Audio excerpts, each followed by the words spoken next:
చాలా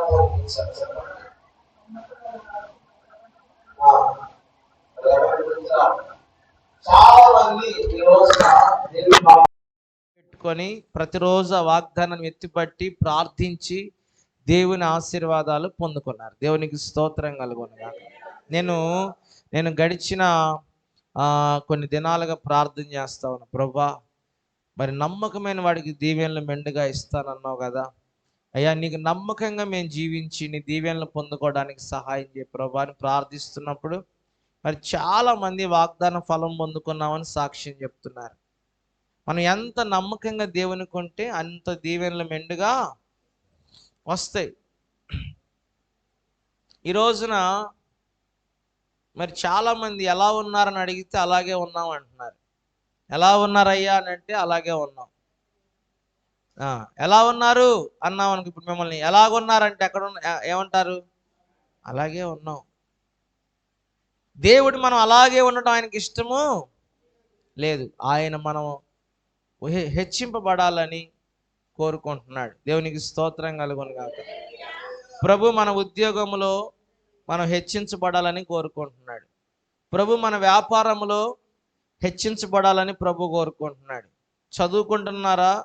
చదువుకుంటున్న పిల్లలకు కూడా వారి చదువులో మంచి మార్కులు వచ్చి వారు హెచ్చింపబడాలని ప్రభు కోరుకుంటున్నాడు. దేవునికి స్తోత్రం కలుగునుగాక.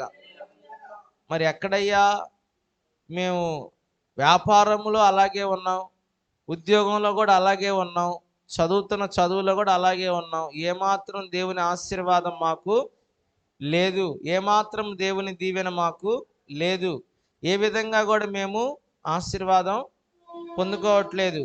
హెచ్చింపబడటం సంగతి అట్టా ఉంచి ఉన్నదాన్ని కొనసాగించడమే మాకు కష్టంగా అర్థమవుతుందన్న మాట.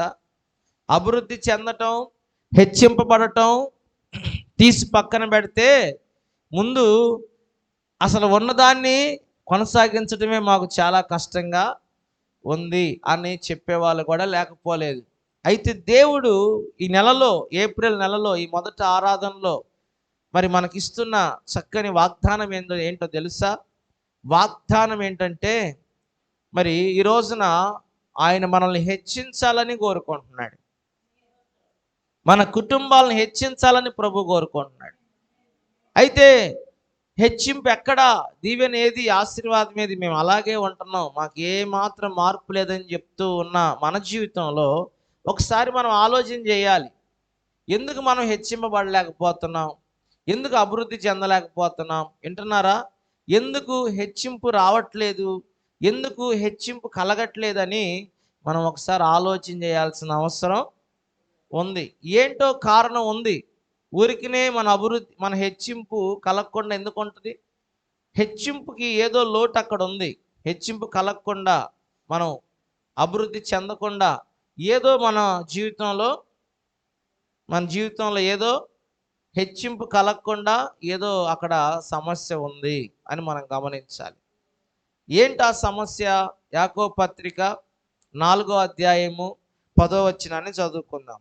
యాకోబు పత్రిక 4వ అధ్యాయము 10వ వచనం. దయచేసి అందరూ కూడా దేవుని వాక్యాన్ని గమనించండి. యాకోబు పత్రిక 4వ అధ్యాయం 10వ వచనం.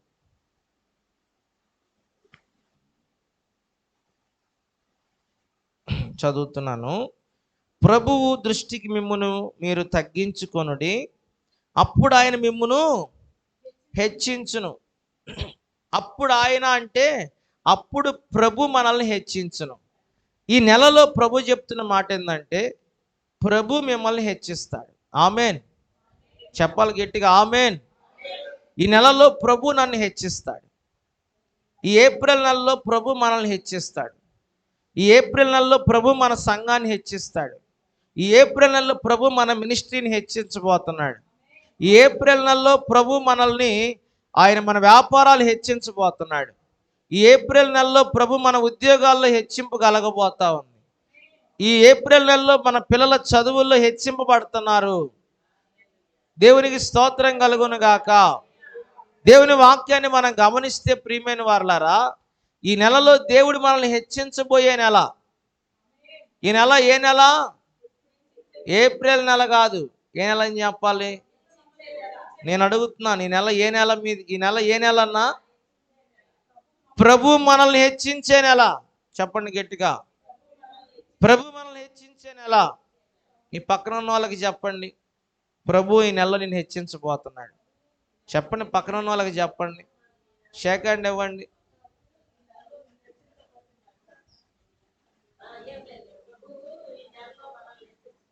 ఆమేన్. పక్కన ఉన్న వాళ్ళకి చెప్పవా? మీరు చెప్పరా? అయ్యా చెప్పండి, మీరేం అరే చెప్పండి. ప్రభు పక్కన ఉన్న వాళ్ళకి షేక్ హ్యాండ్ ఇచ్చుకోండి. సరిగ్గా ఇట్లా మీరు. సరే, స్తోత్రం, దేవునికి స్తోత్రం. హల్లెలూయా, హల్లెలూయా. ప్రభు ఈ నెల నేను హెచ్చించబోతున్నాడు. ఆమేన్, ఆమేన్. దేవునికి స్తోత్రం, ప్రైజ్ ది లార్డ్. ప్రభు మనల్ని హెచ్చించబోతున్నాడు. ఎప్పుడు హెచ్చిస్తాడు? ఎందుకు మనం హెచ్చించలేకపోతున్నాం? ఎందుకు మనం హెచ్చింపబడలేకపోతున్నాం? మనము దేవుని దృష్టికి తగ్గించుకున్నప్పుడు ప్రభు మనల్ని హెచ్చిస్తాడంట. మనం ప్రభు దృష్టికి తగ్గించుకున్నప్పుడు అప్పుడు ప్రభు మనల్ని హెచ్చించటం ప్రారంభిస్తాడు. ఈరోజు ఎందుకు మనం హెచ్చింపబడలేకపోతున్నామంటే కారణం అదే. మనల్ని మనం హెచ్చించుకోవటం ఎక్కువైపోయింది. మనకున్న వాటిని బట్టి మన గొప్పలు ఎక్కువైపోయినాయి. మన జీవితంలో ఈరోజు దేవుడు మనల్ని ఎందుకు హెచ్చించట్లేదంటే, ముందు నీకున్న వాటిని బట్టి నువ్వు అతిశయించడం ఎక్కువైపోయింది. నీకున్న వాటిని బట్టి నువ్వు నేను వీరుణ్ణి, నేను శూరుణ్ణి, నేను బలవంతుణ్ణి, నేను జ్ఞానవంతుణ్ణి, ఇదిగో నేను చదువుకున్నోడిని, ఇలాగా మనం ఏదో ఒక విధంగా ఈరోజు మనుషుల్లో ఒక హెచ్చింపు వాళ్ళకు ఉంది. చదువును బట్టో, డబ్బును బట్టో, కులాన్ని బట్టో, వర్గాన్ని బట్టో ఏదో ఒక విధంగా వాళ్ళల్లో ఏముందంటే ఒక గర్వం, అంటే ఒక అతిశయం, నేను అనే ఒక అహము మనలో ఉన్నప్పుడు, ప్రభు దృష్టిలో మనం హెచ్చించుకుంటున్నప్పుడు, మనకున్న వాటిని బట్టి మనం ఎప్పుడు మనల్ని మనం హెచ్చించుకుంటా ఉన్నప్పుడు మనం తగ్గించబడతాము. ఈ నెల ప్రభు మనల్ని హెచ్చించాలని కోరుకుంటున్నాడు. ఎందుకు హెచ్చింపబడలేకపోతున్నామంటే ప్రభు దృష్టికి మనం తగ్గించుకోకపోవటం వలన, ప్రభు దృష్టికి మనల్ని మనం హెచ్చించుకునే వారిగా కనబడటం వలన ప్రభు మనల్ని హెచ్చించట్లేదు. నా మాట మీకు అర్థమైందా? హల్లెలూయా. చూడండి, వాక్య భాగంలో మనం చూసినప్పుడు ప్రియులారా, ఎప్పుడు ప్రభు మనల్ని హెచ్చిస్తాడు? ఎవరిని ప్రభు హెచ్చిస్తాడు? బైబిల్లో మనం చూసినప్పుడు ప్రియ దేవుని బిడ్డలారా, మరి మోషేని మనం చూస్తే, నిర్గమకాండంలో మోషేని మనం చూసినప్పుడు, మోషే దేవుడు పిలుస్తున్నాడు, మోషే మోషే, ఇదిగో నేను నిన్ను ఐగుప్తు దేశానికి తీసుకెళ్తాను. ఐగుప్తులో నేను ఇదిగో నా యొక్క ఐగుప్తుని నేను గడగల్లాడించబోతున్నాను. ఐగుప్తు దేశాన్ని, ఇదిగో నీ ద్వారా ఐగుప్తు దేశాన్ని నేను గడగల్లాడిస్తాను. నేను అక్కడ తీసుకెళ్ళి ఫరో ముందుకు తీసుకెళ్ళి నా ప్రజలను బానిసత్వం విడిపించుకోవడానికి నేను అక్కడ నాయకుడికి నిలబెట్టుకోబోతున్నాను. ఐగుప్తుని గడగల్లాడించబోతున్నానని చెప్పినప్పుడు మోషే ఏమన్నాడంటే, అయ్యో నాకు ఐగుప్తు తెలుసండి, నేను ఐగుప్తు రాజుగారి ఇంట్లోనే పెరిగాను, నేను ఐగుప్తులో నాకు రాజుగారింట్లో నేను రాజకుమారుడిగా పెరిగాను, నాకు అన్ని తెలుసు, ఆ ఊర్లో పంపించండి, నేను చూసుకుంటే దాని సంగతి తెలుస్తాను అనలా. అప్పుడు మోషే అన్నాడు, నాకు అన్ని ఆయనకు అన్ని తెలిసినా కూడా నాకు అన్ని తెలుసు అని చెప్పలా. మోషే ఏమన్నాడంటే, అయ్యా నేను నోటి మాంద్యం కలిగిన వాడిని, నేను అక్కడికి వెళ్ళి ఇంతమందిని జనాలు ఇడిపించడం నేను ఎంతటి వాడిని అయ్యా, నాకేం తెలుసు ప్రభా, నేను అంత గొప్పవాడిని కాదయ్యా, నేను వెళ్ళలేను ప్రభా అంటుంటే, అప్పుడు దేవుడు అన్నాడు, లేదు నువ్వు వెళ్ళాలి, నేను నీకు తోడై ఉంటాను, నేను నీ నోటికి తోడై ఉంటాను, నువ్వు వెళ్ళాల్సిందే, నేను పంపించబోతున్నానని చెప్పాడు. చూడండి, నిర్గమాకాండము 9వ అధ్యాయము 20వ వచనం 21వ వచనం చదువుకున్నప్పుడు త్వరగా ఎవరైనా చదవండి. ఫరో సేవకులలో ఆ ఉమ్, ఉమ్, ఉమ్. అయితే యెహోవా అమ్మా 9వ అధ్యాయం, సారీ, దయచేసి గమనించండి. 3వ అధ్యాయం, నేనే రెఫరెన్స్ తప్పు చెప్పాను. నిర్గమాకాండము 3వ అధ్యాయము 10-11 చదువుకుందాం. ఆ ఇశ్రాయేలీలైన నా ప్రజలను నువ్వు ఐగుప్తు నుండి తోడుకొని పోవలెననెను. అందుకు మోషే, నేను ఫరో యొద్దకు వెళ్ళుటకు ఇశ్రాయేలీల ఐగుప్తులో నుండి తోడుకొని పోవుటకు ఎంతటి వాడనని దేవునితో అనగా, ఏమన్నాడు? నేను ఎంతటి వాడినయ్యా. వాస్తవానికి ఈయనకి అన్నీ తెలుసు.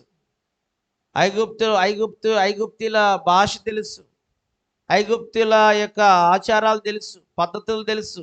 అసలు రాజుగారి కుమార్తె కొడుకుగా పెరిగాడు ఈయన. రాజు కూతురు పెంచుకుంది ఈయన్ని. స్తోత్రం చెప్పండి. ఐగుప్తులో ఎప్పుడు ఎక్కడ ఏముంటుందో, ఎక్కడ ఎలాగ మాట్లాడాలో, ఎవరేంటో అన్నీ తెలుసు ఈయనకి. నాకు తెలుసయ్యా, నన్ను పంపించమని చెప్పలా. ఏమంటున్నాడు? నాకు 80 సంవత్సరాలయ్యా, 40 సంవత్సరాలు నేను ఐగుప్తులోనే పెరిగాను, నాకు తెలియదు ఏముంది, పంపించమంటలే. ఆయన అంటాడు, నేను ఎంతటి వాడిని ప్రభా, నేను ఎంతటి వాడిని అయ్యా. చూడండి ప్రియులారా, గమనించండి. తనకున్న టాలెంట్ అంతా బయట పెట్టి నేను చూసుకుంటాను వెళ్ళిక సాల్లే అని అనలా దేవుణ్ణి. ఆయన ఏమన్నాడు? నేను ఎంతటి వాడిని అయ్యా. చూడండి, తగ్గించుకుంటున్నాడు. దేవుడు మోషేను చూసినప్పుడు మోషేలో ఆ తగ్గింపు చూశాడు. దేవుడు ఏం చూశాడు? మోషేని తన యొక్క పనికి సాధనంగా దేవుడు వాడుకోవటానికి, దేవుడు ఆయన్ని బలపరిచి దేవుడి పక్షంగా ఒక గొప్ప దైవజనుడిగా దేవుడు నిలబెడతానికి కారణం ఏంటంటే, దేవుడు మోషేని చూసినప్పుడు మోషేలో ఉన్న టాలెంట్ అంతా చూడలా, మోషేలో ఉన్న తగ్గింపుని దేవుడు చూశాడు. అందుకనే మోషేని ఏం చేశాడంటే, దేవుడు తన యొక్క ప్రజలను విడుదల కొరకై ఆయన మోషే ద్వారా తన కార్యాలు జరిగించుకున్నాడు. దేవునికి స్తోత్రం. మోషేని హెచ్చించాడు ఐగుప్తులో, ఫరోకి దేవుడిగా నిలబెట్టాడు. దేవునికి స్తోత్రం చెప్పండి. హల్లెలూయా. ఈ రోజున మనం గమనించినప్పుడు ప్రియులారా, ఎవరైతే నేనేం చేయగలనని అనుకున్న వారిని దేవుడు తన పని కొరకు వాడుకుంటున్నాడు.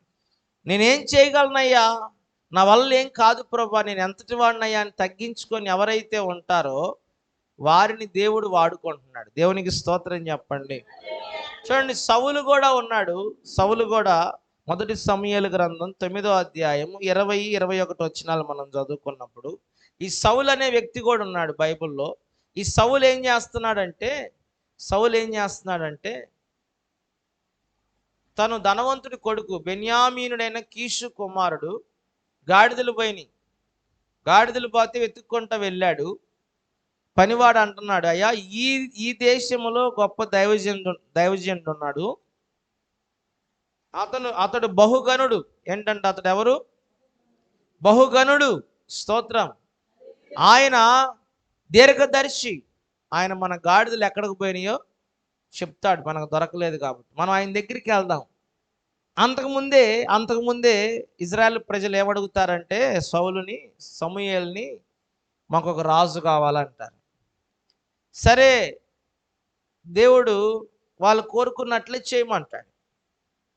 ఇప్పుడు సౌలు దగ్గరికి సమూయేలు పాస్టర్ గారి దగ్గరికి వచ్చినప్పుడు సమూయేలు పాస్టర్ గారు అంటారు, దేవుడు నీ కుటుంబాన్ని నిన్ను కోరుకుంటున్నాడయ్యా, దేవుడు నిన్ను కుటుంబాన్ని కోరుకుంటున్నాడు. పాస్టర్ గారి దగ్గరికి ఎప్పుడైతే ఈయన గాడిదలు పోయి ఎత్తుక్కుంటా వచ్చి పాస్టర్ గారు ఎక్కడికి పోయి ఆయన చెప్తాడు, ప్రార్థన చేశాను వస్తే, ఈయన పాస్టర్ గారికి దేవుడు మాట్లాడుతాడు, ఇదిగో ఇతడే ఇజ్రాయెల్ ప్రజల మీద రాజుగా నియమించాలనుకున్నవాడు, నేను ఇతడే అని చెప్పి దేవుడు సౌలు గురించి సమూయేలు పాస్టర్ గారికి చెప్తాడు. ఆ యొక్క అధ్యాయాన్ని మనం చూసినప్పుడు 9-20-21 చదువుదాం. అందుకు సౌలు నేను బెన్యామీయుడును కానా, నా గోత్రము ఇశ్రాయేలీల గోత్రముల్లో స్వల్పమైనది కాదా, నా ఇంటివారు బెన్యామీను గోత్రపు ఇంటి వారందరిలో అల్పులు కారా, నాతో ఇలాగెందుకు పలుకుతున్నావు దైవ అని. చూడండి 20వ వచనం చూస్తే ఆ 3 దినములు దాంతో నీకు తెలియజేసి 3 దినముల కిందట తప్పిపోయిన నీ గార్ధములను గురించి విచారపడకము, అవి దొరికినవి. ఇశ్రాయేల్ అభిష్టము ఎవరి యందున్నది? నీ యందును నీ తండ్రి ఇంటి వారి యందునే కదా. నేను దేవునికి స్తోత్రం. ఏమంటున్నాడు పాస్టర్ గారు? నీ గాడిదలు పోయినాయి అని నువ్వు బాధపడద్దు, నీ గాడిదలు ఆల్రెడీ దొరికినాయి. 3 దినముల క్రిందట దొరికినాయి. దేవునికి స్తోత్రం. అయితే ఈయన అంటున్నాడు ఇశ్రాయేలీల అభిష్టం ఎక్కడుంది? నీ యందు నీ తండ్రి ఇంటి వారి యందే కదా అంటాడు. దేవునికి స్తోత్రం కలుగునుగాక. అప్పుడు వెంటనే సౌలు గారు అంటాడు, అయ్యా మేము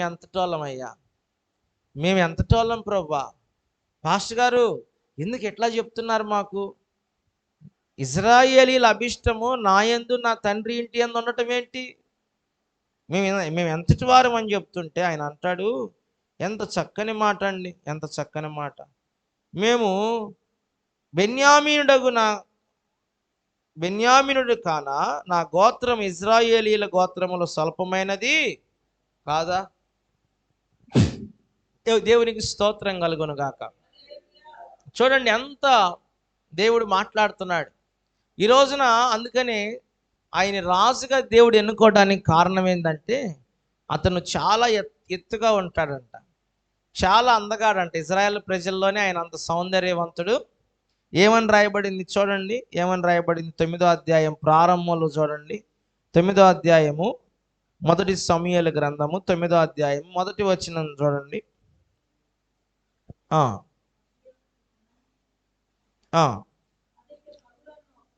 అపియాకు పుట్టిన బెకోరాతుకు కుమారుడైన సెరూరాకు జనమైన అబీయేలు కుమారుడు కీషు అని బెన్యామీనుడు ఒకడు ఉండెను.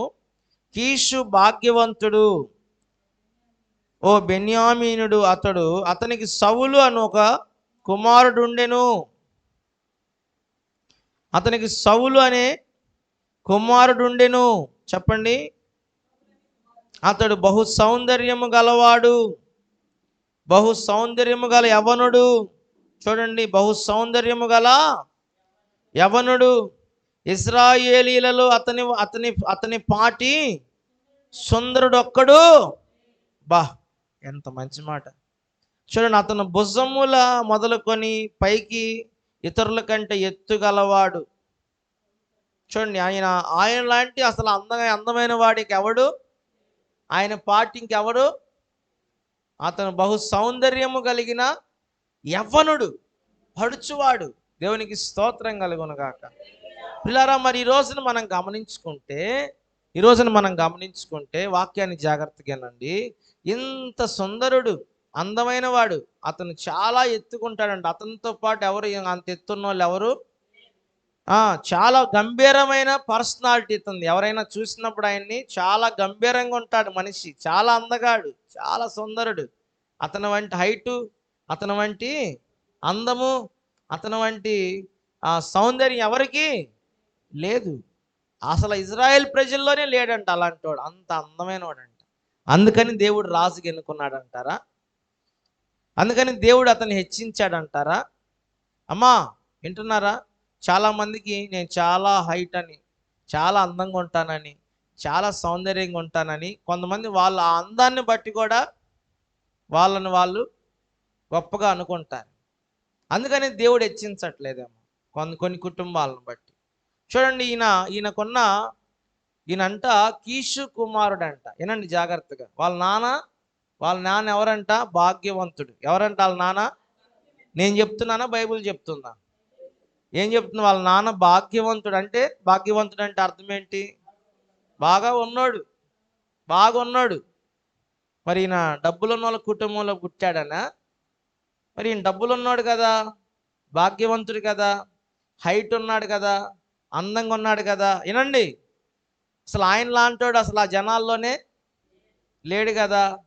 ఇప్పుడు ఈయన ఏమనాలి? పాస్టర్ గారు అన్నాడు, అయ్యా ఇశ్రాయేలీల అభిష్టము నీ అందును నీ తండ్రి ఇంటి అందునే ఉందయ్యా అన్నాడు. ఈయన అంటున్నాడు, నేను బెన్యామీనుడు కానా? నేను బెన్యామీనుల గోత్రములో చాలా కనిష్ఠుడిని కాదా? మా మా కుటుంబం ఏ పాటిదయ్యా? మేము ఎంతటోళ్ళం అయ్యా? మమ్మల్ని గురించి ఎట్టు చెప్తున్నారు అయ్యా అని అన్నప్పుడు, లేదు లేదు, నిన్ను దేవుడు రాజుగా చేయాలనుకుంటున్నాడు. దేవునికి స్తోత్రం చెప్పండి. ఈయన చూడండి, ఈయనకి డబ్బులు ఉన్నాయి, అందం ఉంది, పర్సనాలిటీ ఉంది, గంభీరమైన వాడు. మరి ఈయన ఏమనుకోవాలి? నా ఎందుకు దేవుడు ఆలోచన ఉందా? ఓకే, నేను అందగాడిని, హైట్ ఉన్నాను కాబట్టి దేవుడు నన్ను సెలెక్ట్ చేసుకున్నట్టు అనుకున్నాడా? అన్నాడు ఆ మాట? ఆయనకు అన్నీ తెలిసినా అన్నీ ఉన్నా ఆయన ఏమన్నాడు? అయ్యా మేము ఏ పాటి వాళ్ళం. చూడండి, దేవుడు ఎవరిని వాడుకుంటాడు, ఎవరి ద్వారా తన పని జరిగించుకుంటాడంటే తనకున్న టాలెంట్ అంతటిని బట్టి అతిశయపడేవాడిని దేవుడు వాడుకోడంట. తనకున్నవన్నీ కూడా బయట పెట్టి, ఇదిగో నాకు ఇవన్నీ ఉన్నాయి, నేను ఎంత గొప్పోడిని అని అనుకునేవాడిని దేవుడు ఏమాత్రం కూడా పట్టించుకోడు.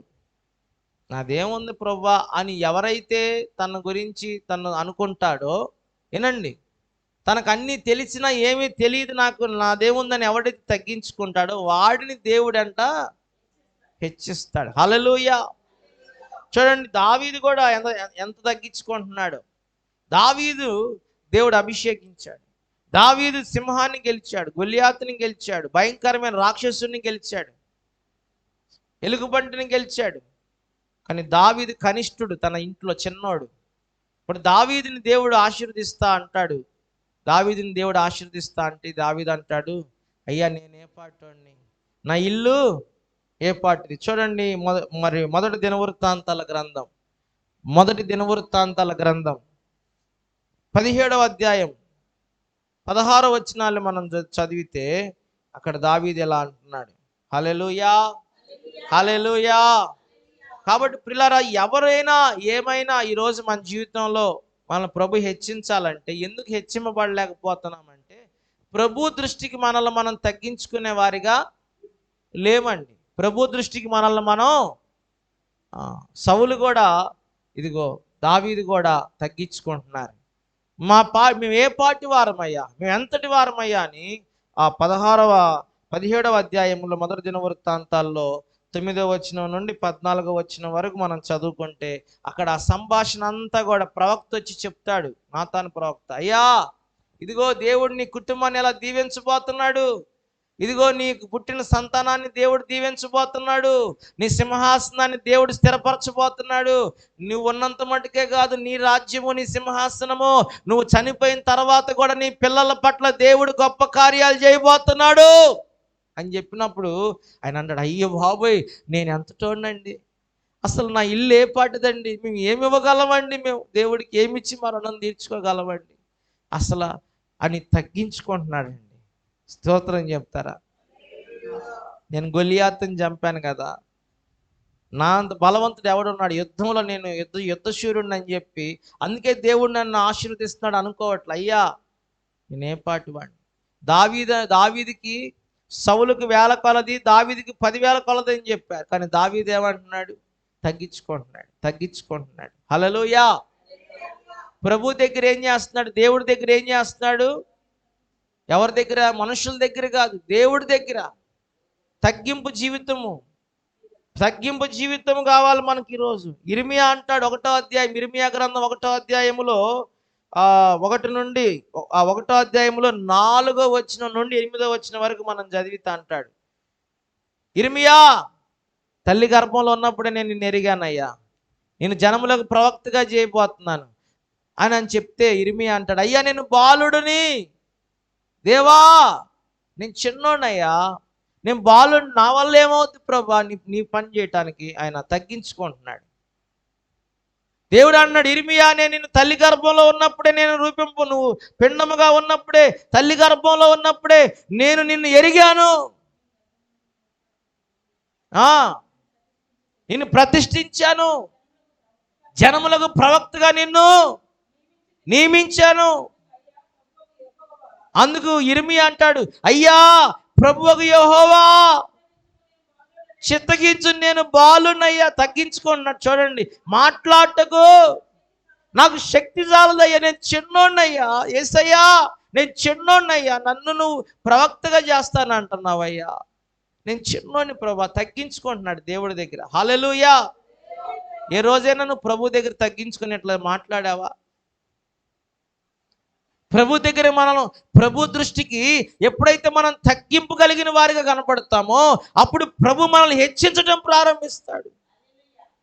ఈ ఉదయకాలము దేవుని సన్నిధికి వచ్చిన నీవు ఏ విషయంలో నువ్వు నిన్ను హెచ్చించుకుంటున్నావో అందుకనే నువ్వు దీవించబడలేకపోతున్నావు. అందుకే నీ కుటుంబంలో నువ్వు కోరుకున్న అంతగా ఆశీర్వాదం నువ్వు పొందలేకపోతున్నావు. చూడండి, మనం తగ్గించుకోవాలి. మన జీవితంలో ప్రభు హెచ్చింపబడాలి. ఏ రోజైనా నీవు నీ పనులు తగ్గించుకొని దేవుడి పని కొరకు దేవుని పనిని హెచ్చించావా? ఒకసారి ఆలోచించి. నేను విడమర్చి చెప్పాల్సినంత మీరు అమాయకులేమి కాదని నేను అనుకుంటున్నాను. స్తోత్రం చెప్పండి. ప్రతి విషయంలో నీ జీవితంలో నీ బ్రతుకులో మన బ్రతుకులో మనము దేవుణ్ణి హెచ్చించే వారిగా ఉండాలి. అందుకని 2000 సంవత్సరాల క్రితమే దేవుడు చెప్పాడు. ఏం చెప్పాడు? 2000 సంవత్సరాల క్రితమే దేవుడు ఏం చెప్పాడంటే, ఆయన ఈ భూమి మీద సశరీరుడిగా సంచరించేటప్పుడు యేసు ప్రభువు ఉపమాన రీతిగా చెప్పాడు, తను తాను హెచ్చించుకునేవాడు తగ్గించబడును, తను తగ్గించుకునేవాడు. ఇప్పుడు 2024లో మనం చెప్పుకుంటున్నాం. 2000 సంవత్సరాలు 24 సంవత్సరంలో మనం ఉన్నాము. యేసు ప్రభు భూమి మీద శరీరధారిగా ఉన్నప్పుడు దాదాపుగా ఇంచుమించు 2000 సంవత్సరాల క్రితం, అంటే కరెక్ట్గా కాదు, ఇంచుమించు సుమారుగా చెప్తున్నాను మీకు. 2000 సంవత్సరాలు 1990 సంవత్సరాల క్రితమే యేసు ప్రభు వారు ఏం చెప్పారు? ఎవడైతే హెచ్చించుకుంటాడో వాడు ఆటోమేటిక్గా, ఎవడైతే ప్రభు దగ్గర తగ్గించుకుంటాడో వాడు, చెప్పండి నోరు తెరిచి, నిద్రపోయే వాళ్ళు చెప్పండి హల్లెలూయా. మరి అదే కదా నా బాధ. స్తోత్రం చెప్పండి. ఇంటికి వెళ్ళాలన్న వాళ్ళు చెప్పండి గట్టిగా హల్లెలూయా. అదే కదా. ఏమండి, ఏంటి అసలు ఎక్కడికి వెళ్తున్నారు మీరు? దేవుని నామానికి మహిమ కలుగును గాక. ఆకలేసే వాళ్ళందరూ చెప్తాం గట్టిగా స్తోత్రం.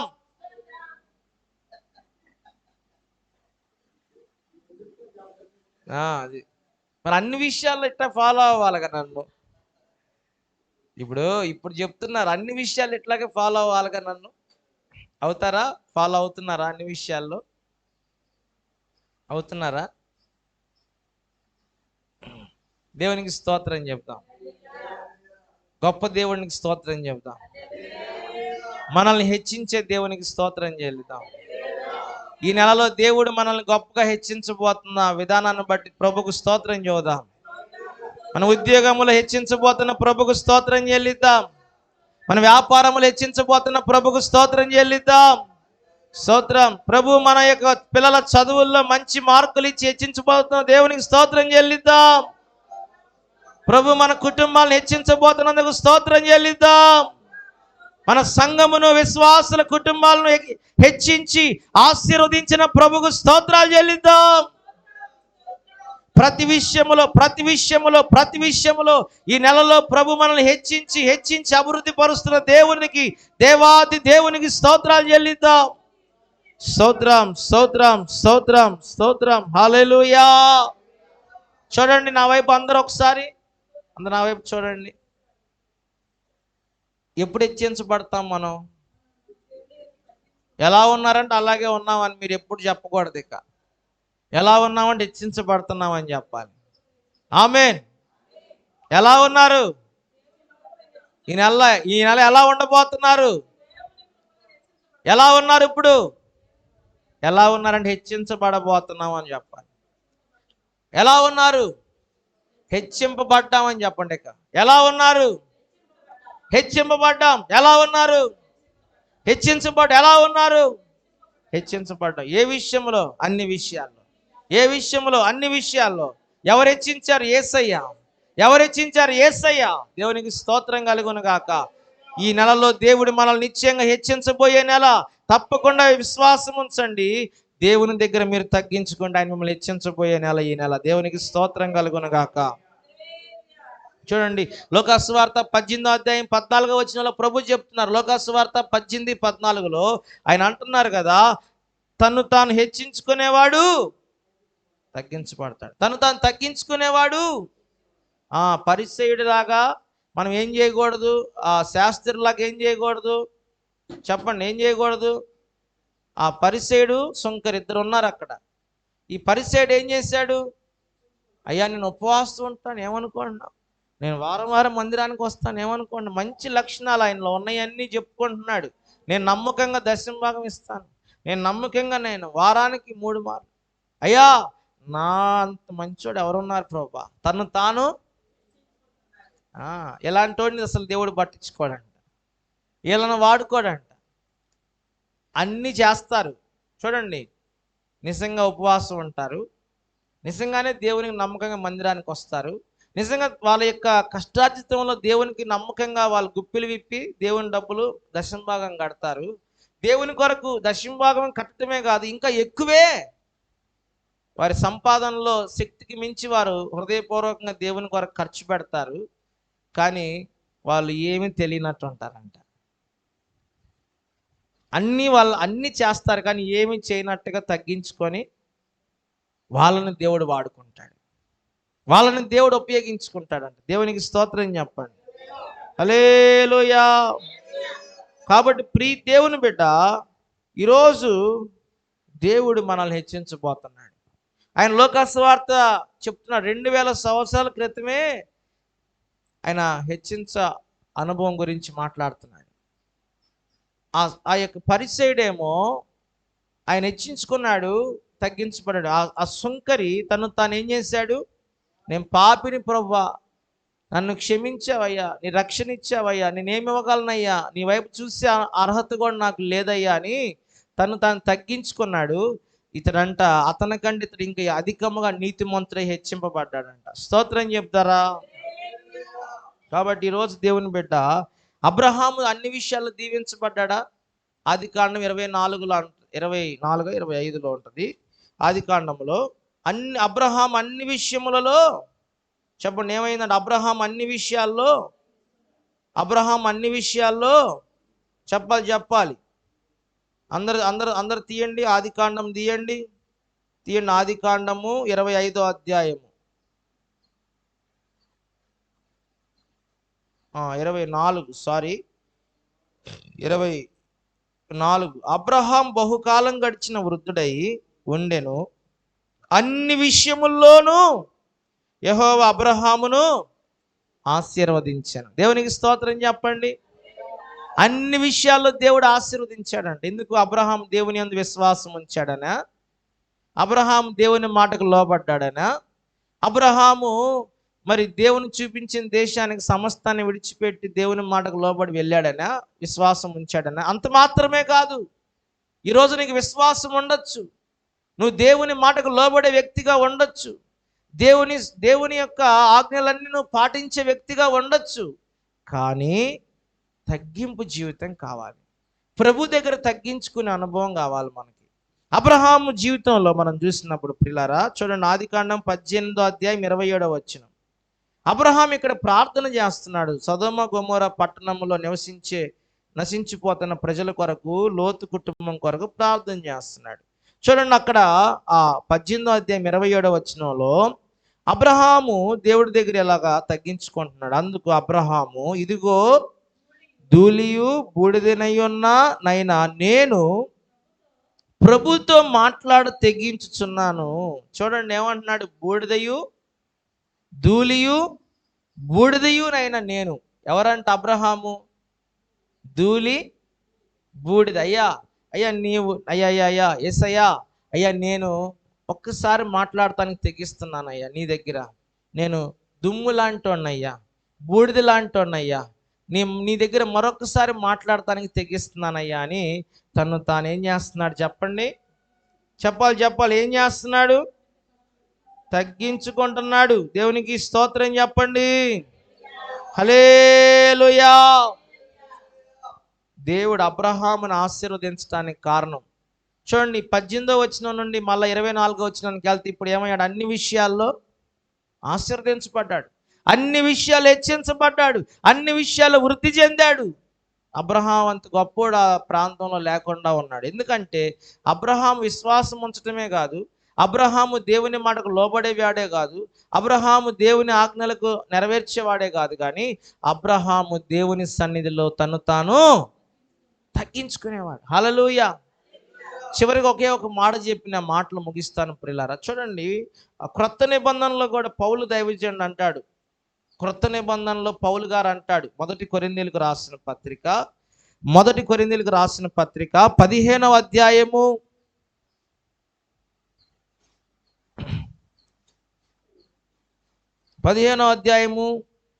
5వ వచనాన్ని నుండి మనం కనుక 9వ వచనం వరకు చూడగలిగితే, మొదటి కొరింథీయులకు రాసిన పత్రిక 15వ అధ్యాయము 5వ వచనం నుండి 15వ అధ్యాయము 5వ వచనము నుండి, ఆయన కేఫాకును తరువాత 12 కనబడెను. అటు పిమ్మట 500కి ఎక్కువైన సహోదరులకును ఒక సమయమందే కనబడెను. చూడండి, వీరిలో అనేకులు ఎప్పటి వరకు నిలిచి ఉన్నారు, కొందరు నిద్రించారు. తరువాత ఆయన యాకోబుకును, అటు తర్వాత చూడండి అపోస్తలులకు అందరికీ కనబడెను. అందరికీ వినండి, అందరికీ కనబడ్డాడు. ఇప్పుడు అంటాడు అందరికీ కడపటి కాలమందు పుట్టినట్టున్న నాకు కూడా కనపడ్డాడు. ఏలయనగా నేను అపోస్తులందరిలో, చూడండి ఏమన్నాడు పౌలు గారు ఎవరో తెలుసా? ఇంటర్నేషనల్ స్పీకర్ ఆయన. ఎవరైనా ప్రపంచంలో యేసు ప్రభు తర్వాత గొప్ప బోధకుడు ఎవరైనా ఉన్నారంటే ఆయన పౌలు గారు. మరి ఆయన అంటాడు, నేను అపోస్తులందరిలో చిట్ట చివరి వాడిని, ఆ కాలంలో చివరిలో పుట్టిన లాంటి చివరిలో పుట్టాను నేను, అపోస్తులందరిలో చిట్ట చివరి వాడినండి నేను. చదవండి అక్క. ఏలైనా నేను అపోస్తులందరిలో తక్కువ వాడను, దేవుని సంఘమును హింసించినందున అపోస్తులు అనబడుటకు యోగ్యుడను కాను. అయినను నేనేమైనను, చూడండి ఆయన అంటున్నాడు, అయినను నేనేమై ఉన్నానో అది దేవుని కృప వలనే అయ్యున్నాను, మరియు నాకు అనుగ్రహింపబడిన ఆయన కృప నిష్ఫలము కాలేదని వారందరికంటే నేను ఎక్కువగా ప్రయాసపడినది నేను కాదు, నాకు తోడై ఉన్న దేవుని కృపయే. గట్టిగా స్తోత్రం చెప్పండి. ఆయన అంటాడు, ఎంత చక్కని మాట అంటున్నాడంటే, చూడండి 7వ వచనం తరువాత 8వ వచనంలో 9లో చదవండి. ఏలయనగా నేను అపోస్తులందరిలో తక్కువ వాడను, దేవుని సంఘమును హింసించినందున అపోస్తులు అనబడటకు కూడా యోగ్యుణ్ణి. చూడండి ఏమన్నాడు, నేను అపోస్తులందరిలో చివరోడిని, తక్కువ వాడిని, పనికిరాని తక్కువ వాడిని. నేను దేవుని సంఘాన్ని హింసించాను ఒకప్పుడు, అందుకని నేను అపోస్తులుగా ఉండటానికి కూడా యోగ్యుణ్ణి కాదు. అయినా ఆయన అంటాడు, అయినా నేను ఏమంటున్నాడు, అయినను మరియు నాకు అనుగ్రహింపబడిన కృప నిష్ఫలం కాలేదు. అయినను నేనేమై ఉన్నాను అది దేవుని కృప వలనే అయ్యున్నాను. చూడండి దేవునికి స్తోత్రం చెప్దామా. నేనేమై ఉన్నాను దేవుని కృప వలనే. చెప్పండి, ఈరోజు ఏం కావాలి? మన జీవితంలో ఈ అనుభవం కావాలి. అందరు చెప్పండి, నేనేమై ఉన్నానో. అందరు చెప్పండి, నేనేమై ఉన్నానో అది దేవుని కృప వలనే. నేనేం కలిగి ఉన్నానో అవన్నీ దేవుడే నాకు అనుగ్రహించాడు. చూడండి, ఈ రోజున మనం హెచ్చింపబడాలంటే ఒకటే ఫార్ములా. ఏంటంటే ఫార్ములా ఏంటి? నెంబర్ 1 ఏంటి? తగ్గింపు. నెంబర్ 2 ఏంటి? తగ్గింపు. నెంబర్ 3 ఏంటి? తగ్గింపు. ఒకటే ఫార్ములా. ఏంటి చెప్పండి? మనము దేవుని దృష్టికి, ప్రభు దృష్టికి మనల్ని మనము తగ్గించుకోవాలి. ఈరోజు నీకు ఉద్యోగం ఉందా? అది నేను సంపాదించానని నువ్వు చెప్పకూడదు. అయ్యా, నాకు ఈ దేవుడు ఇచ్చాడు, ఈ ఉద్యోగం నేను చేయడానికి అర్హత లేనివాడిని, కానీ ఉద్యోగం దేవుడు నాకు ఇచ్చాడని నువ్వు దేవుడిని దగ్గర నువ్వు తగ్గించుకోవాలి. నీకు వ్యాపారం ఉందా? ఈ వ్యాపారం నేను కాదయ్యా, ఇది దేవుడే నాకు ఇచ్చాడు. ఈ వ్యాపారం చేసేంత జ్ఞానం కూడా నాకు లేదని, దేవుడే ఈ వ్యాపారం ఇచ్చాడని తగ్గించుకోవాలి. నీకు ఆస్తి పాస్తులు ఉన్నాయా? నీ ఆస్తి పాస్తులను బట్టి ఇవన్నీ నేను సంపాదించానని అనకూడదు. ఇది దేవుడు నన్ను కనికరించి, దేవుడు కృపను బట్టి ఈ ఆస్తి అంతస్తు దేవుడు నాకు ఇచ్చాడయ్యా అని చెప్పాలి. నీకు బిడ్డలు ఉన్నారా? మంచి పిల్లల్ని ఇచ్చాడా? ఈ పిల్లలు నా పిల్లలు అని నువ్వు అనకూడదు. దేవుడు నన్ను ప్రేమించి మంచి బిడ్డల్ని దేవుడు నాకు ఇచ్చాడు. హల్లెలూయా. నువ్వు ఏది కలిగి ఉన్నావో పౌలు గారు అంటాడు, ఇదిగో నేను ఏది కలిగి ఉన్నాను, నేను ఏమై ఉన్నానో, నేను ఏ స్థితిలో ఉన్నానో, నేను ఎలాంటి కలిగి ఉన్నానో అవన్నీ నేనేమైనా దేవుని వలనే పొందాను. నేను దేవుని కృప వలనే. హల్లెలూయా. నేనేమై ఉన్నాను అది దేవుని కృప వలనే అయి ఉన్నాను. నేనేమై ఉన్నాను? దేవుని కృప వలనే అయి ఉన్నాను. నీకు ఆరోగ్యం ఉందా? దేవుడు నాకు మంచి ఆరోగ్యం ఇచ్చాడయ్యా. నీకు మాట్లాడే మంచి మాటకారితనం ఉందా? దేవుడు నాకు ఈ జ్ఞానం ఇచ్చాడయ్యా. ఈ పనులు చేయటానికి, ఈ విషయాలన్నీ నేను చక్కబెడటానికి దేవుడు నాకు ఈ జ్ఞానము ఇచ్చాడు. హల్లెలూయా. అలాగా నువ్వు దేవుని దగ్గర తగ్గించుకొని ప్రార్థన చేయాలి. అలాగే ఏప్రిల్ నెల అంతా ఏం చేయాలి? నువ్వు ఏమి కలిగి ఉన్నావు అది దేవుని కృప వలన నువ్వు కలిగి ఉన్నావని నువ్వు ప్రభు దగ్గర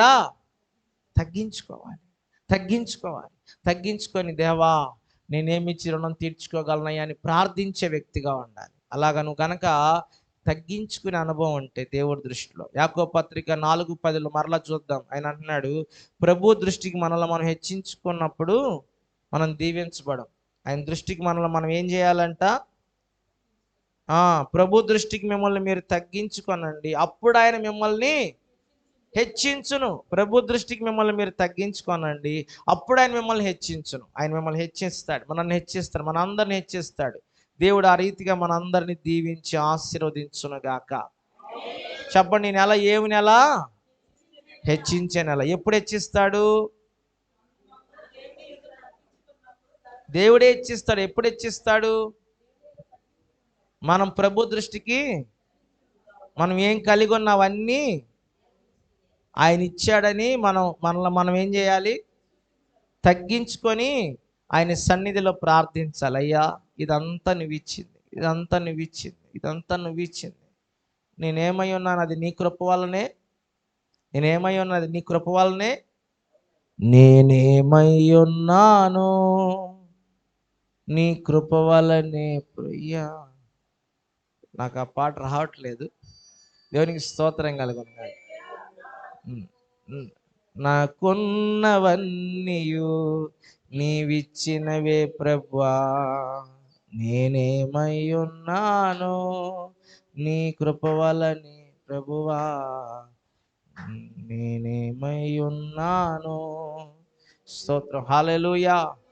కాబట్టి మనం ఈరోజు దేవుని సన్నిధిలో మనల్ని మనం నెల ఏం చేయాలి? ఎక్కడైనా హెచ్చించుకుంటున్నావేమో, అందుకనే ప్రభు మాట్లాడుతున్నాడు, తగ్గించుకుంటే ఎవరి దగ్గర? దేవుని దృష్టిలో. ప్రభు దృష్టికి మనం ఎలా ఉండాలి? అప్పుడు ఆయన మనల్ని మోకరిద్దాం. అందరూ కూడా ప్రభు యొక్క బల్లారాధన కార్యక్రమం మనకుంది. అందరూ కూడా ప్రార్థనాపూర్వకంగా యేసయ్య శరీరమును, యేసయ్య రక్తం మన మధ్యలో ఉంది. ప్రతివారు ప్రార్థనాపూర్వకంగా ఉందాము. తగ్గించుకుందాం, దేవుడి దగ్గర తగ్గించుకుందాం. అయ్యా నా జీవితంలో నేనేమై ఉన్నాను అది నీ వలనే అయి ఉన్నానయ్యా. నేనేం కలిగి ఉన్నది నీ వలనే కలిగి ఉన్నానయ్యా. నాకున్నవన్నీ నీవిచ్చినవే ప్రభువా.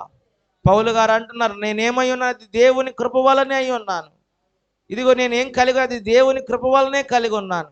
నేను అపోస్తలులందరిలో చిట్ట చివరి వాడిని, తక్కువ వాడిని. అయినా ఇదిగో నేనేమై ఉన్నాను, దేవుని కృప వలన అయి ఉన్నాను. తగ్గించుకుంటున్నాడు దైవజనుడు. ఈరోజు బైబిల్లో సగం పైన సంఘాలు ఆయనే కట్టాడు, సగం పైన పత్రికలు ఆయనే రాశాడు. కానీ ఆయన అంటున్నాడు, నేనేమై ఉన్నాను, దేవుని కృప వలనే అయి ఉన్నాను. నేను అపోస్తలులందరిలో తక్కువ వాడిని. నేను అపోస్తలు అనబట్ట కూడా యోగ్యుణ్ణి కాదు. తగ్గించుకుంటున్నాడు. నువ్వు తగ్గించుకుంటావా? నువ్వు తగ్గించుకుంటావా? దేవుడు హెచ్చించబోతున్నాడు. నేను తగ్గించుకోవాలి, మనందరం తగ్గించుకోవాలి. కన్నులు మూయండి, ప్రార్థన చేయండి. అయ్యా, అందరూ ప్రార్థన చేయండి.